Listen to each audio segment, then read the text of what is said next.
L'un des principaux fondements de la légitimité d'un État est qu'il est la seule institution politique à bénéficier sur son territoire du monopole de la violence physique légitime, pour reprendre la formule consacrée de Max Weber. Ce dernier ajoute tout de même, la violence physique n'est naturellement pas le moyen normal, ni même le seul moyen de l'État moderne. Et en ce sens, selon nous, elle ne peut pas être mise sur le même plan que celle des individus. Depuis le début de la mobilisation des Gilets jaunes, l'usage de la force étatique, de cette violence dite légitime, telle que vous avez décidé de l'exercer à l'encontre de milliers de concitoyens et concitoyennes, est contesté par un nombre croissant de personnes et d'institutions, manifestants et manifestantes, journalistes, parlementaires, dont nous sommes, mais aussi organisations de défense des droits humains au niveau national et international, et même au sein des forces de sécurité. Cette violence est, hélas, en réalité, qu'inhérente à toute votre politique. Elle est la colonne vertébrale des lois votées par votre majorité de Godillot, ordonnance de casse du droit du travail et cadeaux fiscaux aux plus riches, état d'urgence dans le droit commun, loi xénophobe anti-migrants et migrantes, jusqu'à la dernière en date, la loi anti-manifestants, qui n'est que la dernière brique autoritaire à votre édifice. Cette violence se retrouve également dans la rhétorique orwellienne, les expressions qui suintent le mépris de classe au détour d'incessantes petites phrases, enfants, fainéants, rien, réfractaires, jusqu'aux jojo gilets jaunes indignes d'être mis sur le même plan que vos parlementaires, ministres ou présidents. Dans la rue, comme dans les médias ou les institutions, votre usage de la violence est illégitime parce qu'elle est la seule réponse substantielle et le seul instrument politique dont vous usez et abusez et dont on ne vous voit jamais, on ne vous entend jamais reconnaître l'existence, ni en indiquer les limites. Comment peut-on faire confiance à un pouvoir pour contrôler l'usage d'une violence dont il s'entête à nier l'exercice?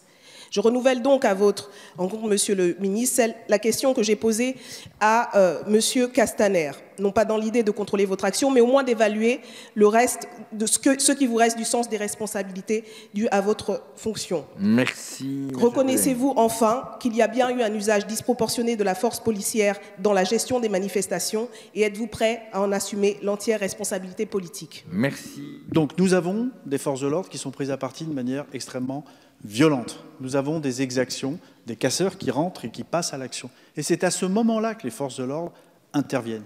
Il n'y a pas de volonté de ce gouvernement de s'en prendre aux manifestants, c'est faux, je ne peux pas vous laisser dire ça. Je ne peux pas vous laisser dire ça, c'est totalement faux. La police intervient chaque fois qu'il y a des prises à partie, des exactions, des violences. Et c'est son rôle de maintenir l'ordre public, c'est son rôle de protéger les autres manifestants. Nous sommes là pour encadrer ces manifestations et c'est ce qu'ont fait les policiers et les gendarmes pendant tout ce mouvement. Chaque fois qu'ils ont eu à intervenir et à faire usage de la force légitime, dans des conditions proportionnés, c'est parce qu'ils avaient été agressés ou c'est parce qu'ils constataient qu'il y avait des exactions. Il est faux, je ne peux pas vous laisser dire ou vous laisser faire à penser aux députés présents sur ces bancs ou ailleurs de cet hémicycle, vous laisser faire penser que les forces de l'ordre soient des agresseurs et qu'elles seraient la main de ce gouvernement qui voudrait ainsi réduire un mouvement social. Ça n'est pas du tout le cas. La police est là pour rétablir l'ordre républicain et éviter des violences. Et alors, pour ce qui est de l'usage proportionné, vous me posez la question de savoir s'il y a eu des usages disproportionnés de la force. Je vous réponds qu'il y a 111 enquêtes qui sont en cours menées par l'inspection générale de la police nationale, qui vont examiner dans un certain nombre de circonstances si des blessures ont pu être causées par une action disproportionnée de la police.